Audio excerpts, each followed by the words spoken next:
چھوٹے سے پرامن جنگل میں چنمن نامی ایک چھوٹا سا چوہا رہتا تھا۔ چنمن کو ہمیشہ بہترین بیج اور پھل تلاش کرنے کی جستجو رہتی تھی۔ وہ ہمیشہ سب سے بہترین پھل تلاش کرنے میں لگا رہتا تھا۔ ایک دن وہ ایک جگہ پر آیا جہاں پر ایک پرانا سیب کا درخت لگا ہوا تھا۔ اس نے درخت کے پاس ہی گرا ہوا ایک بہت خوبصورت سیب دیکھا۔ اس نے سوچا، واو، یہ تو سب سے مزیدار ہوگا، کیوں نہ میں اس کو اٹھا لوں، کیونکہ یہ دکھنے میں بہت اچھا ہے تو میں اس کو کھا لوں گا۔ چنمن نے جیسے ہی اس سیب کو اٹھانے کے لیے اپنا ہاتھ بڑھایا تو ایک دم سے ایک تیز روشنی اس سیب میں سے نکلی اور ایک نرم سی آواز فضا میں گونجنے لگی۔ ہیلو چھوٹے چوہے، میں کوئی عام سیب نہیں ہوں، میں ایک جادوئی سیب ہوں۔ تم مجھ سے کوئی بھی خواہش کر سکتے ہو، لیکن یاد رکھنا وہ ایک ہی خواہش ہونی چاہیے، اور میں یا مشکل لا سکتا ہوں یا پھر خوشی۔ یہ اس چیز پہ منحصر ہے کہ کون مجھے چھوتا ہے۔ جادو؟ کیسا جادو؟ چنمن نے بڑی حیرانی سے پوچھا۔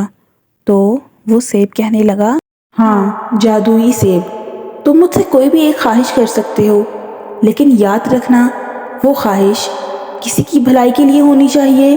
وعدہ کرو کہ اگر تم کسی کی بھلائی کے لیے وہ خواہش کرو گے تو میں تمہاری خواہش ضرور پوری کروں گا، نہیں تو تم مجھ سے مشکل میں پڑ سکتے ہو۔ چنمن اب گہری سوچ میں پڑ گیا اور سوچنے لگا کہ وہ کیا خواہش کرے کہ اتنے میں اس کی دوست وہاں آئی۔ اس نے چنمن کو ایسے پریشان دیکھا اور سوچتے ہوئے دیکھا تو اس سے پوچھنے لگی، خیریت ہے چنمن، آج کس سوچ میں ڈوبے ہوئے ہو؟ تو چنمن نے اسے ساری بات بتائی۔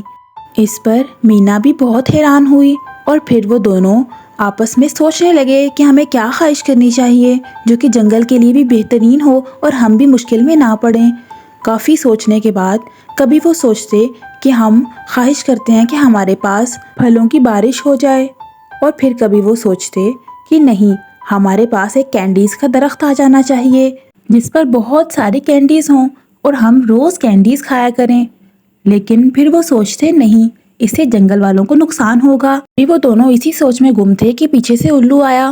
الو اس جنگل کا کافی سمجھدار پرندہ تھا اور بوڑھا بھی تھا، اس لیے کافی سمجھداری والی باتیں کرتا تھا۔ آ کر پوچھنے لگا، کسی جادو کا ذکر ہو رہا ہے کیا؟ تو چوہے نے اسے ساری بات بتائی۔ یہ سن کر الو کہنے لگا، کبھی کبھی ہماری سادی سی خواہش میں بہت بڑا جادو چھپا ہوتا ہے اور سب کی بھلائی بھی اسی کے اندر ہوتی ہے۔ یہ سن کر چوہے نے کہا، لگتا ہے میں سمجھ گیا ہوں کہ مجھے کیا کرنا ہے۔ پھر وہ سیب کے پاس گیا اور جا کر آرام سے کچھ سرگوشی کرنے لگا۔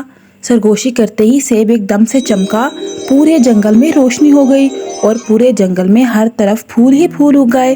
یہ دیکھ کر مینا اور الو دونوں بہت خوش ہوئے اور خوشی سے دیکھنے لگے۔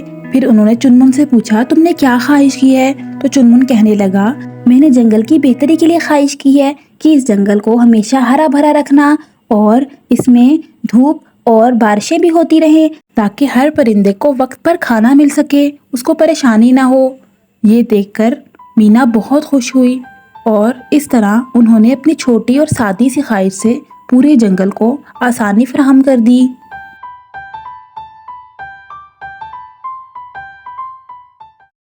اگر آپ کو یہ ویڈیو پسند آئی ہے تو اس ویڈیو کو لائک اور چینل کو سبسکرائب کیجئے اور بیل کے آئیکن کو پریس کر دیجئے تاکہ روز آپ کو اس طرح کی مزیدار سی سٹوریز دیکھنے کو ملتی رہے۔